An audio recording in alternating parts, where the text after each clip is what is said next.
Hi, Lauren Hughes here with Integrity Home Group and Keller Williams Preferred. Last weekend, I was reminded of my first home purchase in Boulder, which was in 2003. And when I say my first home purchase, I should really say my parents' purchase of a condo for their CU student. And last weekend, I was doing the same thing for someone else's family. And my father was asking me how work was going, and then, we got into the discussion of home prices and home values in Boulder, which is always shocking. And just for reference, my father is in Atlanta, Georgia, or he's not in Atlanta, but he's in North Georgia, where homes are maybe $100 a square foot, or you get for $600,000, you can get almost a 6,000 square foot home, huge. And then in Boulder, for reference, $600,000 might get you 1,500 square feet with no view on the first floor that hasn't been renovated in 20 years. I mean, it's just night and day. Anyway, we were talking about back in 2003 when we were looking at condos while I was a student at CU, and we were looking at 2 bed, 2 bath, and the budget was around $200,000, maybe up to $250,000, between $200,000 and $250,000.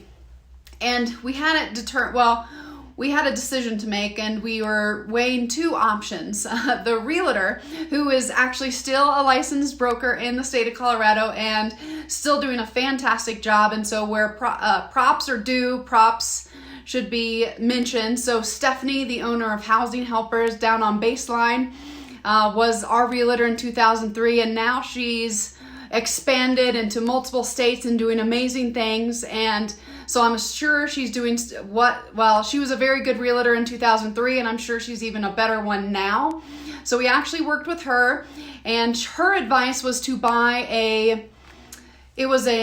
an old Victorian home right off Pearl Street, and it was chopped into 4 apartments. That was her suggestion for what we should buy. Now, that was above the budget. It was nearly $300,000, so it did kind of blow the budget a little bit.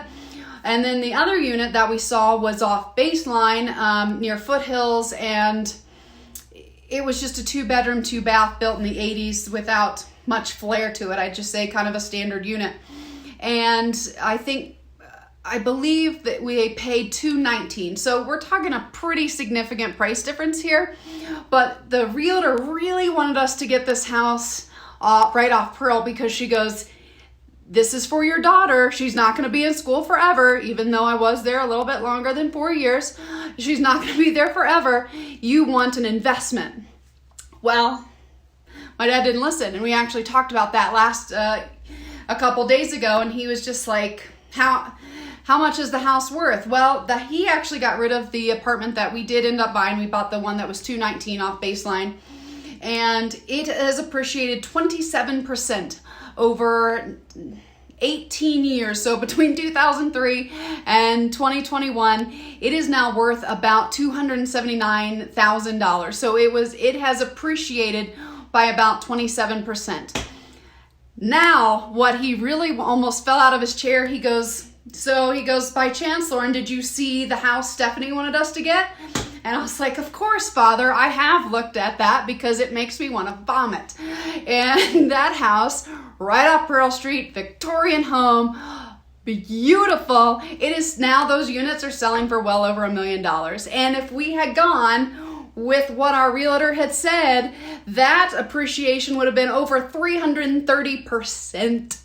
And well, I might still be living there. I might never have left and tried to get my own home if I had a fabulous home like that. But so the point being, Boulder is kind of a crazy place, and you need to have good boots on the ground, and you need to have a realtor that knows the market and can identify the good opportunities versus the ones that are kind of be stagnant. And Boulder, everyone thinks, oh, Boulder is going crazy. The housing market is crazy. Yes, that's true. Boulder's particular. Boulder has pockets that go crazy, and then they have pockets that just kind of stay there like they have been for 30 years, like nothing has changed, and the housing prices don't go up very much. So if you're ever looking in Boulder, give me a shout. Thanks, guys.